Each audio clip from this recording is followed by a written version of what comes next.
بیمانو تمہیں پتا ہے فاروق اعظم خلیفہ ثانی ہے جن کو جنت کی خوشخبری مل گئی ہے. فاروق اعظم مدینے کی ممبر پر خطبہ دینے کے لیے کھڑے ہوئے تھے. نیا کرتا پہنا ابو سعید خدری اور محمد بن مسلمہ 3 صحابی مل کے شیر خدا فاروق اعظم کو ممبر سے اتار دیا. ابھی خطبہ شروع ہی کیے تھے. الحمدللہ نحمدہ. آپ کا بیٹا کو اتار دے تو لڑائی شروع کر دو گے. یہاں شیر خدا کو اتار دیا گیا. کہا کیا اتارے ہو؟ کہا عمر خطاب کا بیٹا ہو, کتنے بیگھہ زمین کے مالک ہو, کہاں سے پیسہ لائے ہو, اتنا جھکاس قربانی لگا کے ممبر پہ خطبہ دے رہے ہو.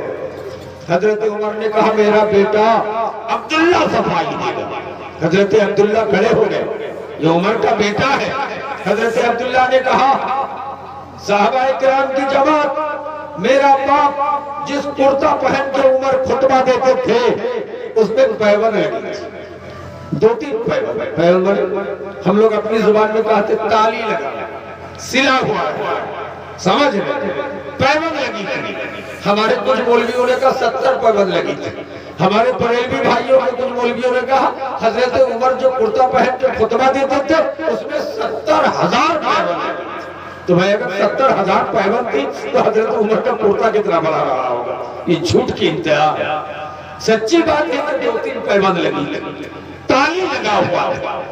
کہا حضرت عبداللہ نے کہا کہ بیت المال سے سب کو ایک چادر حصے میں ملی تھی نا؟ کہا جی ہاں, ایک چادر مجھے ملی تھی, ایک چادر میرے باپ فاروق اعظم کو, دونوں چادر اکٹھا کر کے میری باپ کو جبہ بنا دیا ہوا, یہ شیروانی بنا دیا, اس لیے وہ پہن کے میرے باپ خطبہ دے گا.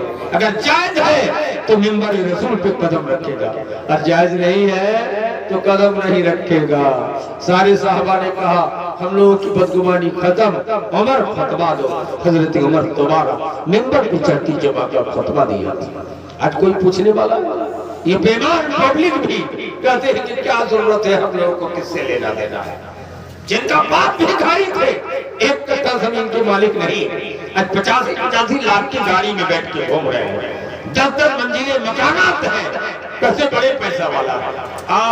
اور یہ سب بحث کیا کر رہے جانتے, وہ مولوی کو مت بلاؤ, وہ مولوی کو مت بلاؤ, وہ تو فلاں ہے, وہ تو فلاں ہے. ان بیمانوں کو پتا نہیں ہے کہ ہم تو ننگے ہیں حمام میں, اور ہم دوسرے پہ نکتہ چینی کرتے جا رہے ہیں. ان کو پتا نہیں ہے کہ ہم کس ڈگر پہ جا رہے ہیں. دنیا میں راج کر لو, مرنے کے بعد قبر ہی میں پٹائی شروع ہونے والے. لیکن اس کا خیال ہمیں آپ کو نہیں ہے کہ مسجد اندرا آباد کے مکان بن رہی ہے, یہ ٹیبل 1 ہفتہ چل کے ختم ہو رہا ہے, یہ مساجد یتیم غربا تک پیسہ پہنچ نہیں رہا, یتیموں کی شادی نہیں ہو رہی. آج بہت سارے غریبوں کی بیٹیاں گھر پہ بیٹھ کے بوڑھی ہو رہی ہیں, ان کے شادی کرانے کا انتظام انصاف نہیں ہے. یتیم پڑھ نہیں پا رہا ہے, پڑھائی چھوڑ کر کے در کی ٹھوکریں کھا کر مزدوری کر رہا ہے. یہ یتیم غریب اناث مسکین مسجد مدرسے کے نام لے کر پیسہ لے کے کھاتا ہے. دنیا کی کون شریعت ہے, کون قانون ہے جو اس کو جائز بتا دے گا؟ نہیں بتا پائے گا. دنیا میں راج کر لو, دنیا میں رنگ برنگ کے فتوے دے کر گھوم لو, لیکن یہ کسی شریعت فاروق اعظم کرتا پہنے کو سوال کر دیا گیا, جواب دینا پڑا فاروق اعظم کو. میرے بھائی بھول گئے اہل حدیث کے بڑے بڑے عالموں کی بات, اہل حدیث کے بڑے بڑے عالموں کی بات, تابعین کی بات, صحابی کی بات. حضرت عمر بن عبدالعزیز رحمت اللہ علیہ کا عدل مشہور تھا. حضرت عمر بن عبدالعزیز کے گھر میں چراغ جل رہا ہے, سرکاری آفس, دیش کا پردھان منتری ہے, سید القوم خادمہ کا مصداق حق ادا کیا تھا اور کہا کہ یہ چراغ جل رہا ہے. ایک آدمی آیا, السلام علیکم. حضرت عمر بن عبدالعزیز چراغ کو بجھا دیا, دوسرا چراغ جلا گیا. کہا یہ کیا تماشا, ایک تو چراغ ہے پردھان منتری کی آفس میں اور وہ بھی بجھا دیا. کہا تمہیں پتا نہیں جو چراغ جل رہا تھا وہ بیت المال کے پیسے کا ہے, وہ قوم کی امانت ہے, اس لیے اس پیسے کو میں آپ کے سامنے اس چراغ سے اپنے گھریلو بات نہیں کر سکتا ہوں، میں اس چراغ سے بات کروں گا جو اپنے پیسے میں کراسی تیل ڈالا ہوگا۔ یہ عمر بن عبدالعزیز خلیفہ ہارون رشید قانون لگا دیا کہ کوئی بھی مولوی تقریر نہیں کر سکتا ہے جب تک 40 سال ایج نہیں ہوگا۔ پوچھا گیا کیوں؟ کہا 40 سے پہلے الٹا سیدھا فتویٰ دیا، اس کا ایج پختہ نہیں ہوا ہے، اس لیے اللہ نے نبیوں کو نبوت دی ہے 40 سال میں۔ 40 سال کے بعد انسان کا عقل پختہ، اس لیے اس کے بعد ہی فتویٰ دے گا۔ 3 مولوی پڑھ کے آئے بڑے محدث سے، 40 سال جب ایج پور گیا خلیفہ ہارون رشید سے کہا ان کو تقریر کرنے کا موقع دیا، کہا نہیں، ایگزام لینے کے بعد، کہا ایگزام کب لو؟ ڈیٹ متعین ہو گیا۔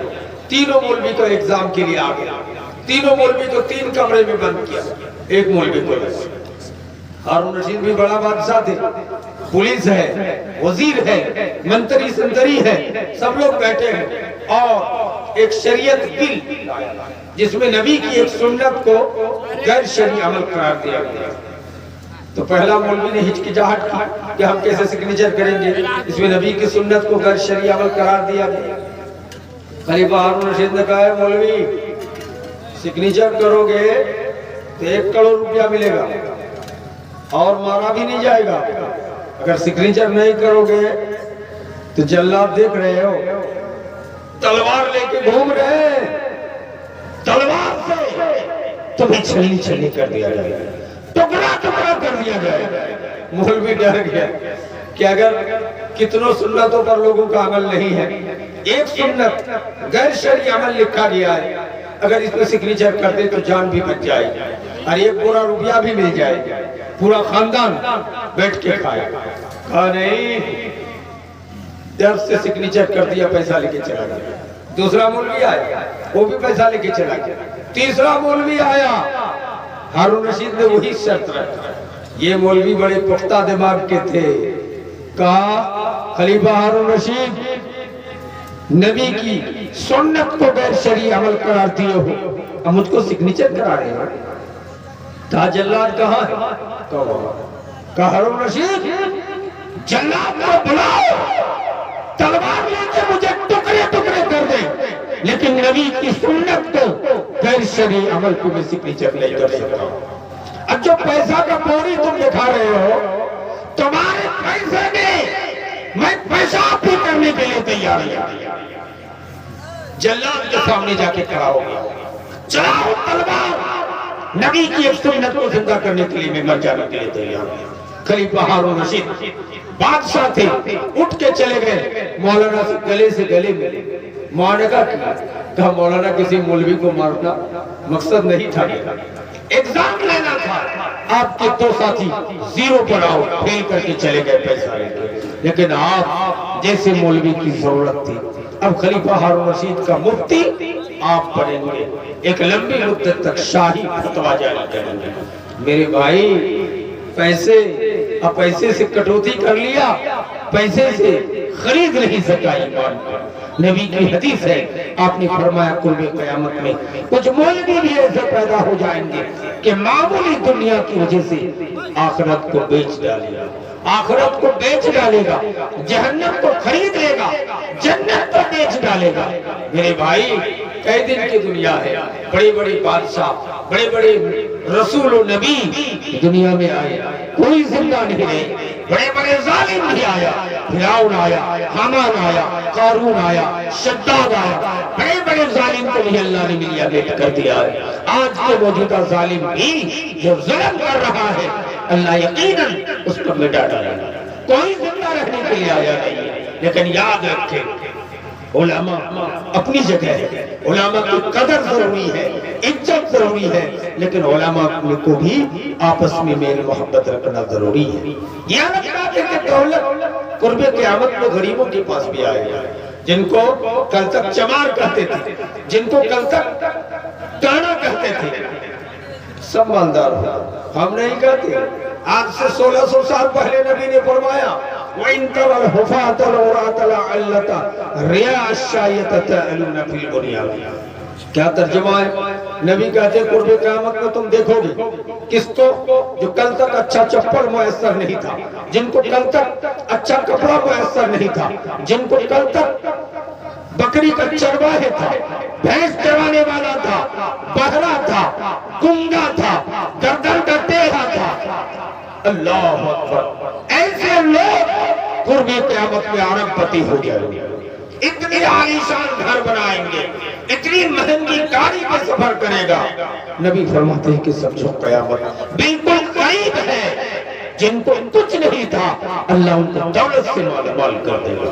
اور ایک زمانہ آئے گا، نبی کی حدیث ہے کہ ایک سونے کا کٹھر 10 ارب روپے کا سونا لے کر ایک عورت یمن سے حضرموت تک جائے گی، کوئی لینے والا نہیں ہوگا، کوئی لینے والا نہیں ہوگا، اتنی دولت آئے گی۔ حضور نے یہ بھی پیشن گوئی کی کہ قرب قیامت میں جگہ جگہ سونے کا پہاڑ ظاہر ہوگا، مقام صنعاء میں پہلا سونا کا پہاڑ ظاہر ہوگا۔ نبی نے مخاطب ہو کر کہا کہ عبداللہ ابن عمر، اگر خدا نہ خواستہ تم زندہ رہ گئے، اس ٹائم تک تو سونے میں سے ایک رتی بھی مت لے گا، نہیں تو جہنمی مت لینا۔ یہ دولت کیا دیکھ رہے ہو؟ سونے کا پہاڑ ظاہر ہونے والا ہے۔ ایک صحابی نے کہا حضور قرب قیامت میں فصل کا کیا حال ہوگا؟ کہا ایک کٹے میں 40 من تک ہوگا۔ ابھی کتنا ہو رہا مکہ؟ 10 من تک آیا ہے نا، ابھی 30 من اور باقی ہے۔ حضور کی پیشن گوئی ہے ایک ایک کٹا میں اناج کی اوپر 40 من تک جائے گا، 40 من۔ ایسا ہیبریڈ کہتے ہیں کہ مولانا اصلی چیزیں دیسی سامان سب ختم ہے، ہیبریڈ کا مرغی، ہیبریڈ کا بیگن، ہیبریڈ کا فروٹ، ہیبریڈ کی سبزیاں سب آ گیا ہے، بڑا آ گیا۔ نبی کائنات نے کہا قرب قیامت میں ہیبریڈ کا بیدانہ انار اتنا بڑا ہوگا۔ آقا کی حدیث ہے کہ بیدانہ انار کو آدھا کاٹ کے کھائے گا، دانا نکال کے کھا لے گا۔ اب بیدانے کی کھوپڑی اتنا بڑا کہ اس آدھا کٹا ہوا کھوپڑی میں 6 کو کھٹا لگا کے ایک روم بن جائے گا۔ گویا کہ ہیبریڈ کا بیدانہ، ہیبریڈ کا امرود ابھی اتنا بڑا دیکھے ہو۔ نبی کے کہنے کا مطلب ہے کہ 10-10 کنٹل کا انار آنے والا ہے، 10-10 کنٹل کا امرود آنے والا ہے، 10-10 کنٹل کا فروٹ آنے والا ہے۔ امام کائنات کی پیشن گوئیاں کیا دیکھ رہے ہو؟ جو کل تک چپل پہننے کو میسر نہیں تھا وہ ارب پتی ہوگا، دولت کے انبار میں ہوگا، دولت ہی دولت ہوگی۔ یہ دولت کوئی بڑی چیز نہیں ہے۔ دولت کو نبی کو کہا گیا کہ اگر مچھر کے پر کی برابر بھی اہمیت ہوتی تو نبی آپ کو مالدار بناتے، دولت نہیں چاہیے۔ نبی نے کہا دنیا میں ایسے مسلمان ہو جاؤ، کن فی الدنیا کانکا غریب، دنیا میں ایسے ہو کر رہو گویا کہ مسافر ہو۔ مسافر کا معنی دلی جا رہے ہو، 3 ٹائم کے کھانے کی ضرورت ہے، کچھ روٹی اور سبزی بنا کے رکھ لیے ہو، کتنا رکھو گے؟ 1 کنٹل بناؤ گے؟ نہیں، اتنا ہی رکھو گے کہ دلی پہنچ جائیں، پہنچنے کے بعد اس کی کوئی ضرورت نہیں۔ دنیا میں آئے ہو کسی طرح سامان گزارا، کھانا کپڑے کا انتظام کر لو، باقی کو راہ خدا پہ دے دو، لٹا دو، کامیاب ہو جاؤ گے۔ میرے بھائی عثمان غنی رضی اللہ تعالیٰ عنہ کو نبی کائنات نے مسجد نبی کے منبر پہ کہا تھا 7 مرتبہ عثمان فی الجنہ، عثمان جنتی ہے، عثمان جنتی ہے، عثمان جنتی ہے۔ عثمان آج کے برابر کوئی گناہ آپ کو نقصان نہیں کر سکے گا۔ ما ضر عثمان، نبی نے کہا کوئی چیز نقصان عثمان کو نہیں دے گا آج کے بعد۔ کیوں؟ عثمان غنی 61 سالی کے موقع پر 350 اونٹ پر گلہ لاد کے یمن سے لائے، مدینے کے باہر بڑے بڑے تاجروں نے گھیر لیا، کہا عثمان بیچ دو، اگر 10 روپیہ کلو لائے ہو 40 روپیہ کلو بیچ دو، ہم لوگ اس کا بزنس مدینے میں مکہ میں جا کے کریں گے۔